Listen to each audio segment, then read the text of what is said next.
wished you could experience the divine atmosphere of Sri Vrindavan Dham no matter where you live in the world? Namaste, beautiful souls! Welcome back to another enlightening episode of Pauzeitive. I am Vijayalakshmi, and like always, I am super excited to have your beautiful association.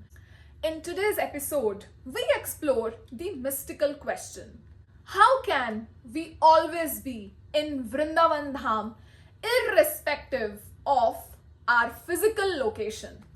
We learnt in the previous episode about Sri Vrindavan Dham in Srimad Bhagavatam. Vrindavan Dham is described as the eternal abode of Sri Krishna. In Sri Vrindavan Dham, the residents, living and non-living, they are continuously absorbed in the devotion and love of Sri Krishna, exemplifying devotion. Are you ready to always be in Vrindavan Dham? We just have to follow few basic steps. By following them, we can always be in Sri Vrindavan Dham, the eternal abode of Sri Krishna.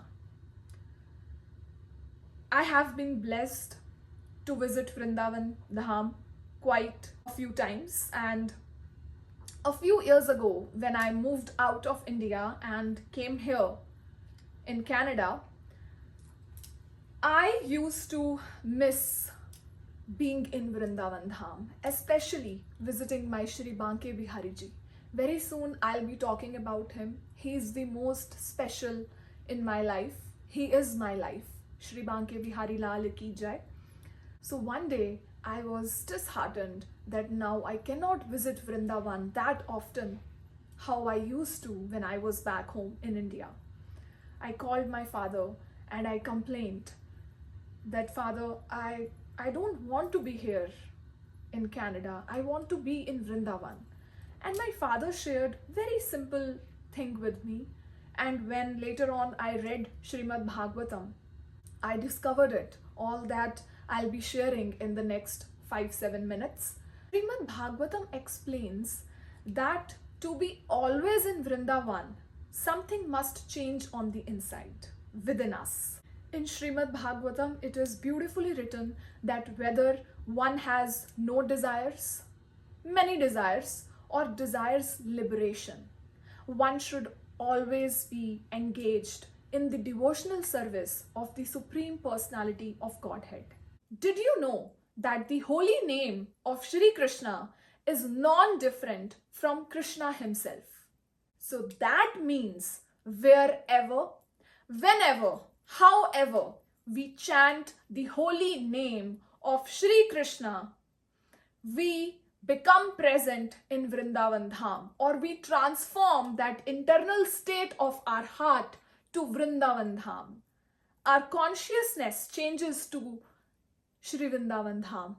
That way, we are always in Vrindavan Dham. So, irrespective of our physical location, we can always be in Vrindavan Dham by doing very simple thing, which is chanting the holy name.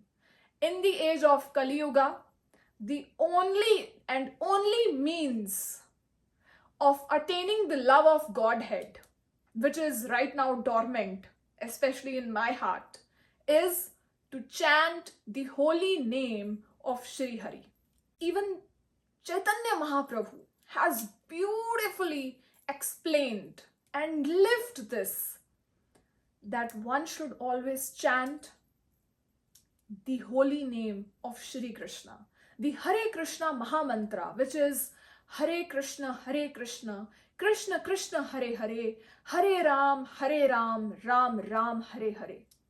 Wherever we chant this, Krishna dances on our tongue when we are chanting it. He comes in our heart, in the courtyard of our heart. He dances there. And wherever Krishna is, the place is Vrindavan. So when we are sitting here in Canada or any other part and we chant Krishna's name, we are in Vrindavan. How merciful Sri Krishna is, especially for fallen souls like me. What else can we do to always be in Vrindavan? To always hear and glorify Krishna's beautiful pastimes, all the leelas, the pastimes of Sri Krishna. When we hear them, when we talk about them, we become present in Sri Vrindavan Dham. Boliye Sri Vrindavan Dham ki jai. All glories to Sri Vrindavan Dham. Did you know that serving the devotees who are in Krishna consciousness, who are continuously chanting Krishna's name, who are continuously glorifying Krishna's pastimes and are lost in his devotional service, is akin to being in Vrindavan? How beautiful that is. Vrindavan Dham is not just a place or not just God's eternal abode. It's a continuous, conscious state of being devoted to the Lord and continuously thinking of his pastimes. Let's free ourselves. Don't think for a minute about anything, about your worldly connections or how much bank balance you have right now. No, let's not think about anything, be it our job, our family, anything. And just free yourself and just tell to the great Lord that yes, Krishna, yes, Shri Hari, I am ready to be dissolved in you. I don't want my individual existence. I want to be yours. To be yours, to be continuously involved in your devotional service, thinking of your pastimes, thinking of or finding new ways to serve you, your devotees. We are continuously in Vrindavan Dham. I long to always be in Vrindavan Dham. And by thinking of Krishna, by chanting his name, by reading about him, by serving his great devotees, one can always be in Sri Vrindavan Dham. We can experience the eternal joy of Sri Vrindavan in our own hearts. As we conclude our journey today, let's remember that the eternal abode of Sri Krishna is not a far distant place. It's a state of consciousness that can be realized in our hearts. By following the path of devotion and surrendering to the divine will of Sri Krishna, we can experience the eternal bliss of Sri Vrindavan Dham at any moment of our lives. Thank you for joining me on this spiritual adventure. I'll see you next Wednesday on YouTube and Spotify. If you liked this episode, feel free to share it with your friends and family. Do not forget to show some love. Namaste, Hari Bol.